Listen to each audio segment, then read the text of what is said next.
بدنام زمانہ RSS سے متاثرہ مودی حکومت کی جانب سے مقبوضہ کشمیر میں سیاسی نظربندوں کے ساتھ ظالمانہ سلوک جاری ہے۔ مودی حکومت اپنی انتقامی پالیسی کے تحت کشمیری نظربندوں کو دور دراز بھارتی جیلوں میں منتقل کر رہی ہے۔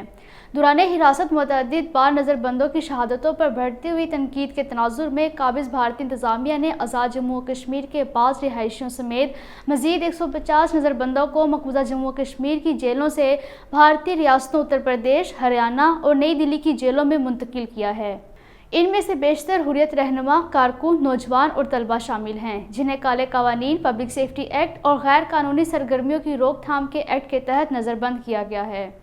کشمیری نظربندوں کو بھارتی جیلوں میں منتقل کرنا کشمیری عوام کے خلاف مودی کی مجرمانہ ذہنیت کا ثبوت ہے، جو کہ سراسر انتقامی کارروائی ہے۔ غیر قانونی طور پر نظربند کشمیریوں کو وقتاً فوقتاً بھارتی جیلوں میں منتقل کرنا بھارتی حکومت کا ایک پرانا ہتھ کنڈہ ہے، جس کا ایک مقصد ان کے پریشان حال اہل خانہ کو مزید ہراساں اور مالی طور پر نقصان پہنچانا ہے۔ کشمیری نظربندوں کو ان کے خاندان اور رہائش گاہوں سے دور رکھنا بین الاقوامی قوانین کی صریحاً خلاف ورزی ہے۔ اس وقت ہزاروں کشمیری مقبوضہ کشمیر اور بھارتی جیلوں میں غیر قانونی طور پر نظربند ہیں، جن کی رہائی کے لیے دنیا کو آگے آنا چاہیے۔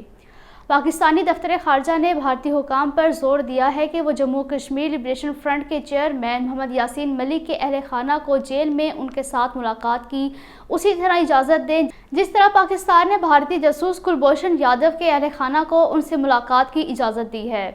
جموں کشمیر تحریک حق خود ارادت انٹرنیشنل کے چیئرمین نے مقبوضہ جموں کشمیر اور بھارتی مسلمانوں پر جاری مودی حکومت کے مظالم پر ایمنسٹی انٹرنیشنل کی رپورٹ کا خیر مقدم کرتے ہوئے برطانوی ممبران پارلیمنٹ سے مطالبہ کیا ہے کہ وہ اس رپورٹ پر برطانوی پارلیمنٹ میں بحث کا اہتمام کروائیں۔ بھارتی ریاست اتر پردیش کے شہر بریلی میں واقع شاہی جامع مسجد کی دیوار پر چسپاں ایک دھمکی امیز پوسٹر میں جامع مسجد کو بم سے اڑانے اور امام مسجد کو قتل کرنے کی دھمکی دی گئی ہے۔